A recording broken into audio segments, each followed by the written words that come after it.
On the stage here, we have Ghislaine Maxwell, founder and president of the TerraMar Project, a nonprofit whose mission is to create a global ocean community to protect and promote sustainable development of the ocean. Ghislaine is easily one of the smartest, most fascinating people I've ever met. This is proven by the fact that she holds a bachelor's and master's degree from Oxford University, is a private helicopter pilot, a trained EMT, a qualified ROV, which I had to look up what that was, and a deep worker submarine pilot, in addition to being fluent in 4 languages. This is what I had written down before I realized that she spoke at the UN 9 times since the last time I saw her. So with that, I'd like to welcome Ghislaine Maxwell.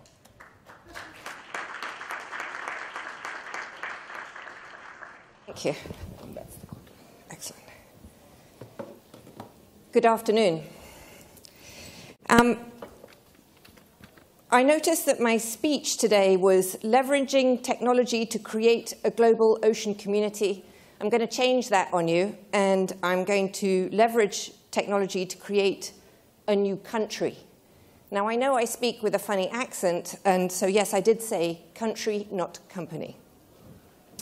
So, with that, I'm the founder of an internet project called the TerraMar Project.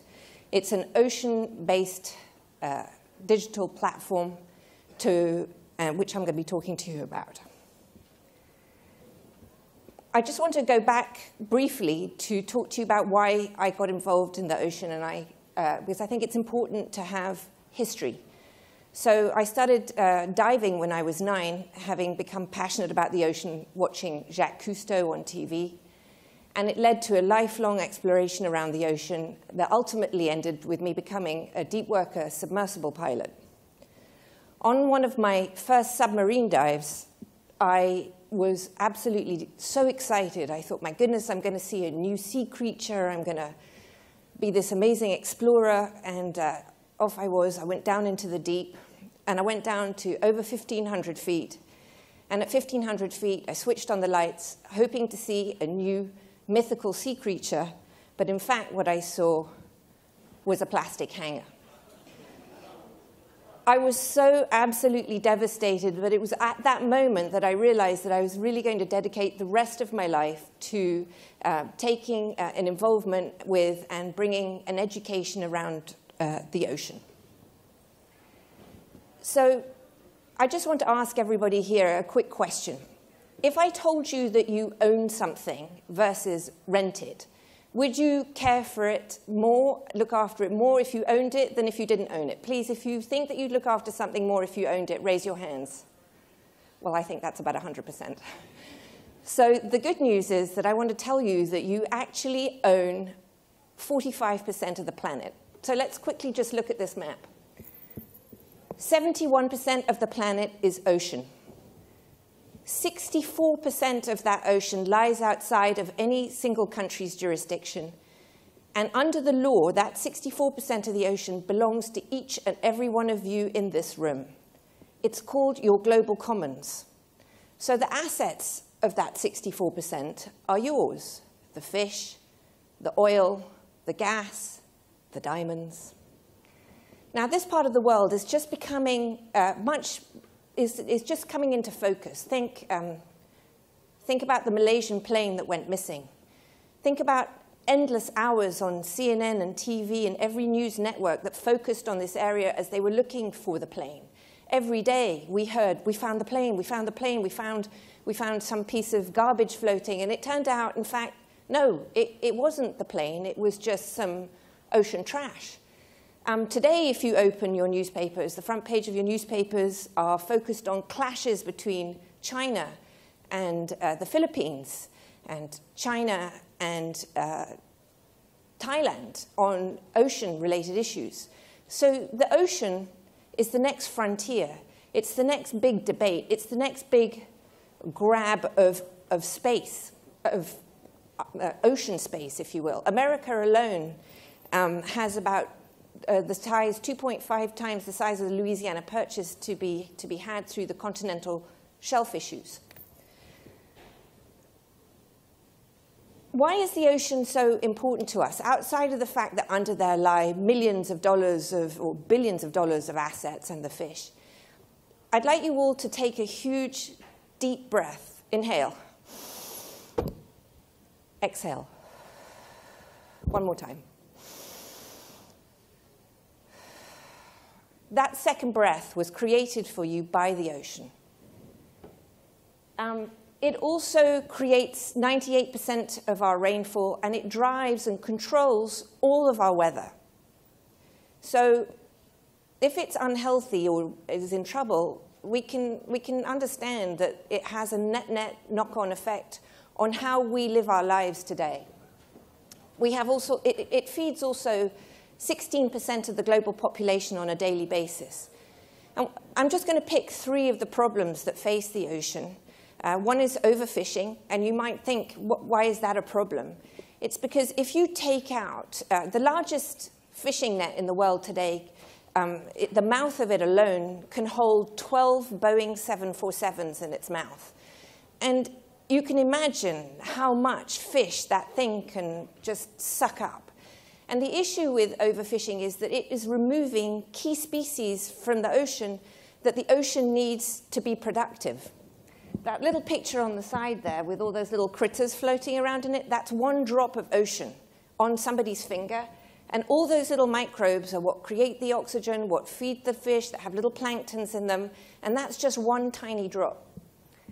The bottom photograph that has a circle that says boat, I don't know if you can see it, but all those little black dots are actually fishing boats. And those fishing boats, it's Chinese actually, are fishing for shrimp.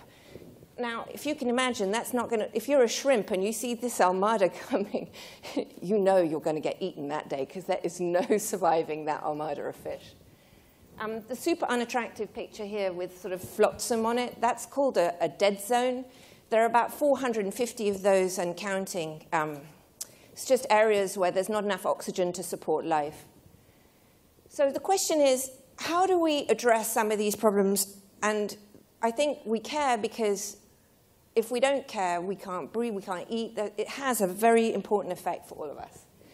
So I'm at, the reason I speak so often at the United Nations, and the reason why I created this digital platform, and the reason why I'm here talking to you, is because this September, the United Nations are voting to create a new set of goals called the Sustainable Development Goals that are replacing a set of goals that were created in 2000 called the Millennium Development Goals that focused on important issues such as HIV and malaria.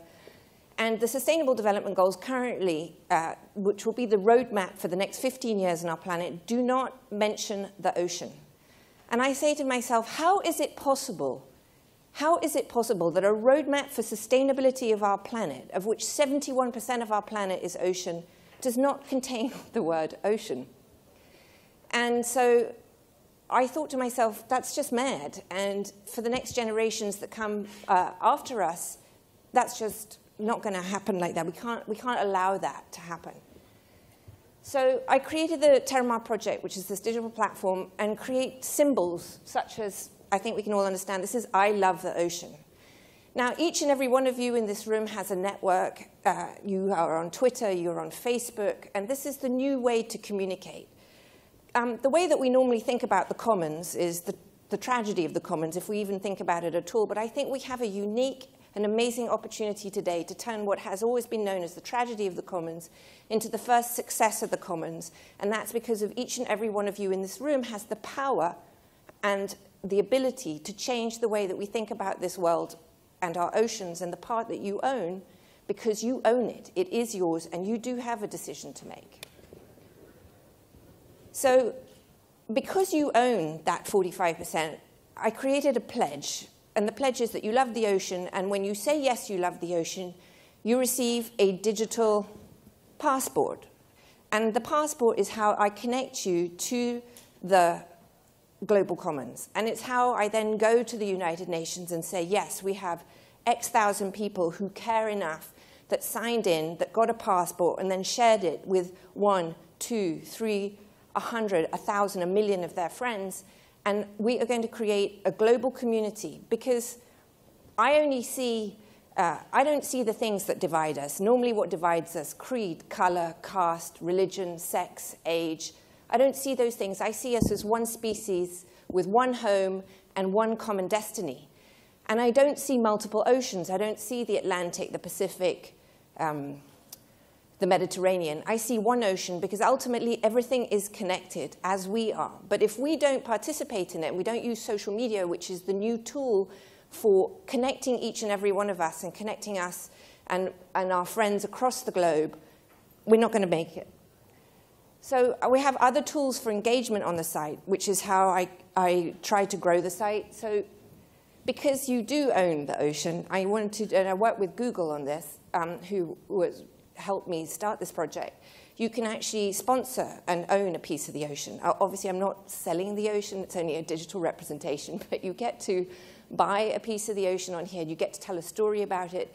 And you get to share that story about why that piece of the ocean specifically is important to you. Google creating the same as Google Street under the ocean so that you can dive across the globe and dive underneath and see what goes on.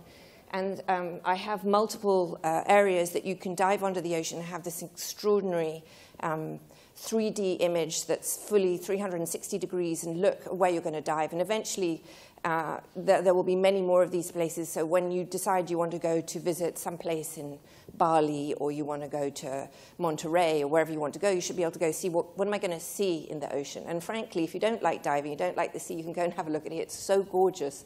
It's almost as good as going there. This little chap with a little beacon on his head. So the other thing that I do is I take data and I put it on the site. So you can tag the animals. So part of knowing what's happening in our world is knowing what's happening to the sea creatures that are there. Part of knowing what's happening to the sea creatures, you have to monitor them. So here we have tracking devices. This particular one's done out of Stanford. And on the map, we don't currently have this on the site, but it's coming. You'll be able to track your animals and see when they come to visit you in whatever ocean parcel you have, or see where they are around the world. Of course, we're across every social media platform: Twitter, Facebook, Google+, Instagram, Pinterest. And each and all of those are both individual and collective. They all carry the same message. And the idea is to connect across multiple platforms to appeal to multiple age groups and to multiple personalities and populations. When I look at our analytics across all of our social media, I think the only country that we don't have a representation currently is North Korea. I'm working on it. We also have a daily digital newspaper called The Daily Catch, and we put that out every day with the top 5 or 6 stories from around the world, connecting all rivers, lakes, oceans, news. Because at the end of the day, what's interesting about this is whatever you're going to drop on the floor today, whatever it is, be it the plastic bag or whatever, it will ultimately end up in your ocean because it'll go to a landfill. That landfill will then leach into the water system. That water system will go into a river, and that river will discharge into the ocean. So we also have games that you can play. What sea creature are you? One of my friends was super disturbed because every time she played, she became a different creature. I said that was all her multiple personalities. Do try it. So the question is, I ask each and every one of you here today who have the power to change the world to go to the TerraMar Project site, that's the TerraMarProject.org, sign the pledge, and share it with your friends, because to do that means that you are doing something. You are helping the ocean. You are making a difference. You are using the new tools of the social media platform that will make a change. I invite you all to do that, and I would just like to say thank you for your time, and I hope to see you on the site.